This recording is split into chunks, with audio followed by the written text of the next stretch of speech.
Plusieurs papes dans l'histoire de l'Église catholique ont enfreint la règle du célibat, allant jusqu'à avoir des enfants. Parmi eux, certains ont eu des enfants, parfois avant, parfois après leur ordination, dans un contexte où la discipline du célibat n'était pas toujours fermement établie. Mais de qui parle-t-on exactement? Voici ce que révèle l'histoire, document à l'appui.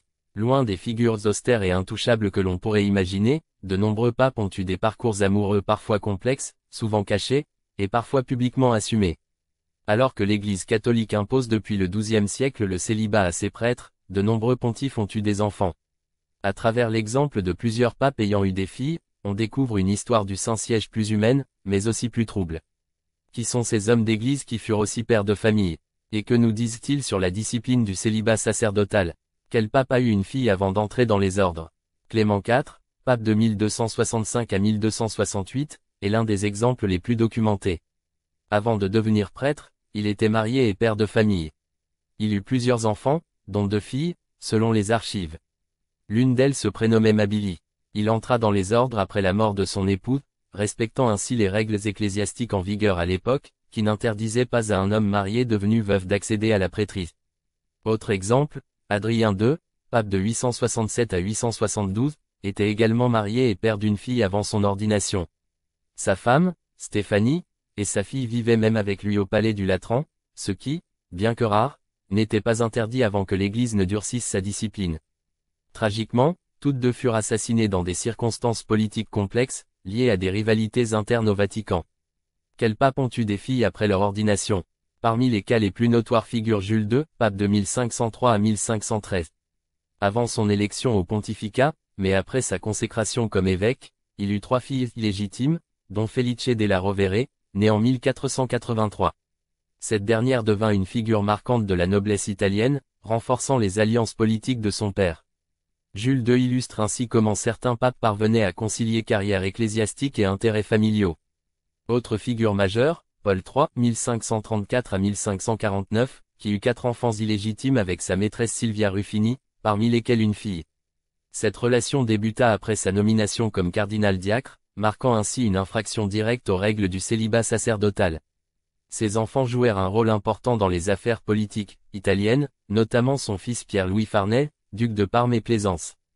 En revanche, Grégoire XIII, 1572 à 1585, bien qu'il ait eu un enfant après son ordination sacerdotale, n'eut qu'un fils, Giacomo Boncompagni, né de sa relation avec Maddalena Fulcini. Aucune fille n'est mentionnée dans son cas. Une figure moderne aux relations féminines fortes, Jean-Paul II. Dans un tout autre registre, plus récent et moins charnel, Jean-Paul II, pape de 1978 à 2005, n'a pas eu d'enfant, mais a entretenu une relation intime, bien que platonique, avec Anna Teresa Timieniecka, philosophe américaine d'origine polonaise. Cette relation, révélée par près de 400 lettres échangées entre les deux, témoigne d'une profonde complicité intellectuelle et émotionnelle, vécue dans les limites du célibat sacerdotal. Cette amitié a été scrutée par le Vatican, dissimulée aux yeux du grand public, mais elle révèle un besoin de proximité affective et d'échange spirituel chez Karol Wojtyła. Elle interroge aussi les limites du célibat, non pas dans sa dimension sexuelle, mais dans sa réalité humaine. Jean-Paul II n'a pas eu d'enfant biologique, mais il reste un exemple marquant de pape dont la vie intime a été nourrie de relations féminines significatives.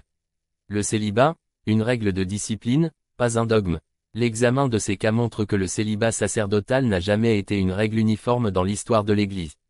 Pendant des siècles, les prêtres, évêques et même papes étaient mariés ou devenaient prêtres après veuvage. Le deuxième concile du Latran, 1139, marque un tournant, seuls les hommes ayant fait vœu de célibat peuvent désormais être ordonnés dans l'Église latine.